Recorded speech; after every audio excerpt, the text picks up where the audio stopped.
this is not a law-free zone. And I think that's clear from the prosecutions and sentencing. Today we're due sentencing for online behaviour. That's a reminder to everyone that whether you're directly involved or whether you're remotely involved, you're culpable and you will be put before the courts if you've broken the law. I do agree that we're going to have to look more broadly at social media after this disorder. Well, a chilling warning by UK Prime Minister Keir Starmer that social media users who post or share footage of the riots that have been taking place across the United Kingdom face arrest and prosecution, regardless of intent.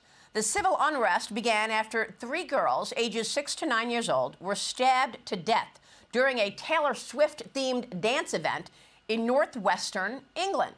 Police charged a 17-year-old born in Wales with the murders. His parents were originally from Rwanda, but erroneous posts on social media claimed the suspect was an illegal immigrant. Joining me now in the Sunday Morning Futures exclusive is the leader of Reform UK Party, Nigel Farage.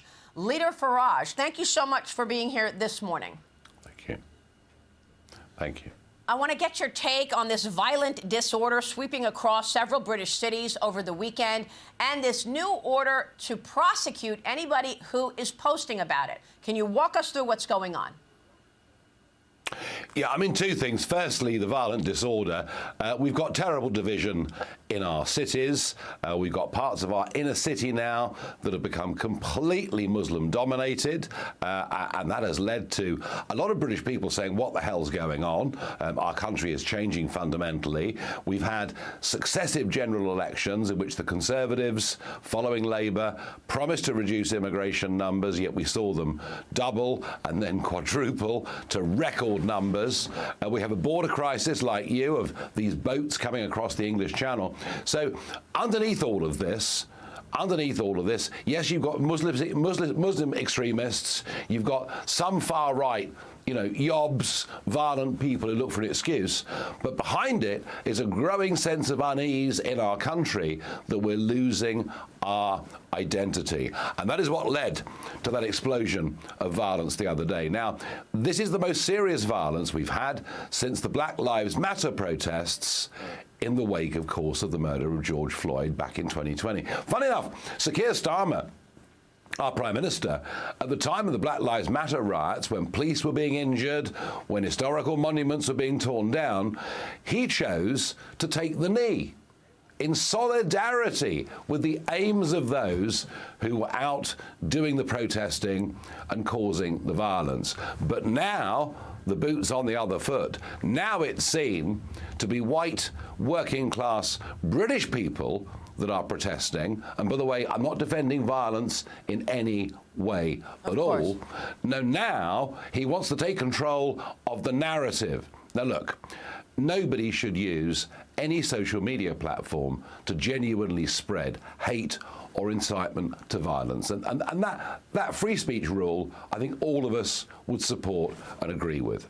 But what we are allowed to do on social media, or should be allowed to do, is to speculate, is to ask questions, is to try and put facts out, that wake up the rest of the community. And when you're engaged in something like that, you can never, ever guarantee that what you say is 100% true. You may think it's true at the time. You may ask a question whether it's true. Now, Starmer, by cracking down on that, poses, I think, the biggest threat to free speech we've seen in our history. And Elon Musk has caught wind of this. You see, I think the reason Musk has been going for Starmer over the last week is he knows what the reaction is going to be. And can I just add, worse still, there is a proposal today that from the age of 5 years old, our kids in schools should be taught to spot extremism, to spot fake news and misinformation, and to use their powers of critical thinking to work out what's true and what's not. Now, by the way, I believe in critical thinking. However, if the parameters that are set are to say to every kid, if you read a post that questions net zero and global warming, it will be extreme content and a lie. If you read a post that even dares to question levels of immigration, legal or illegal, into Britain, that's extremist, then you start to set a narrative for a future generation that is fundamentally undemocratic. So I am very worried that the instincts of a left-wing Labour Party are to use this crisis to take away our liberties and our free speech. And this is going to have to be fought. Yeah, exactly. And this is why I think this is incredibly dangerous. And it reminds me of what was happening here in America right after the 2020 election, where people were speculating and asking questions. If you are afraid that you're going to get arrested just because you're asking questions, well, your freedom of speech is gone. Nigel, let me ask you, for you personally, are you concerned that any statements you make could get you arrested? Yes, I mean, after the triple murder of those poor, sweet little girls, a few hours went by, and there was huge speculation online about this man. Was he an illegal immigrant? Was he an Islamist? And no one knew the truth. And I simply asked on X, did this man have a record? Is he somebody that the security services were watching? Answer there came none. Then after the riots happened, you've got the whole establishment saying that I encouraged rioting. Well, I mean, all I did was to say, please tell us the truth. Funnily enough, if they had told us the truth, the rioting would not have been anything like as bad as it was, and the authorities need to wake up to an online world. So yes, I am currently coming under a serious assault, and many of the campaigners on the left are publicly saying that I should be arrested simply for asking to know the truth about the murderer. I'm worried. Yes.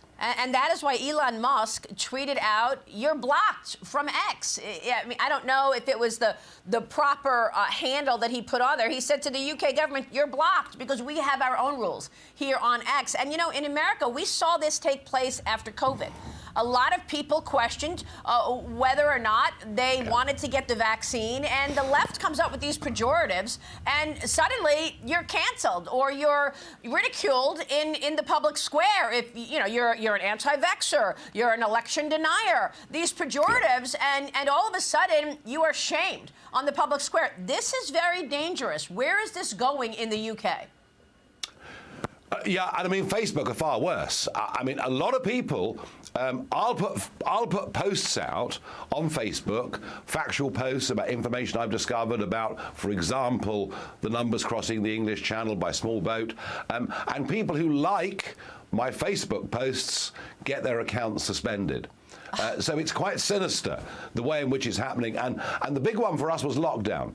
You know, 3 times we had a national lockdown due to COVID. And I have to tell you, by lockdowns 2 and 3, I was absolutely contemptuous of the whole thing. And I was saying, hey, look at what Florida are doing. Look at what Sweden are doing. But literally, if you question lockdowns, if you said this is government taking excessive freedoms from us, you would find your Facebook account suspended for a period of time. And that's the problem here. Yeah. You know, we may be talking in the wake of some pretty ugly, violent riots. But if that is used as an excuse for government and big social media companies to close down debates that they find inconvenient, then what price democracy? Hey, Sean Hannity here. Hey, click here to subscribe to Fox News YouTube page and catch our hottest interviews and most compelling analysis. You will not get it anywhere else.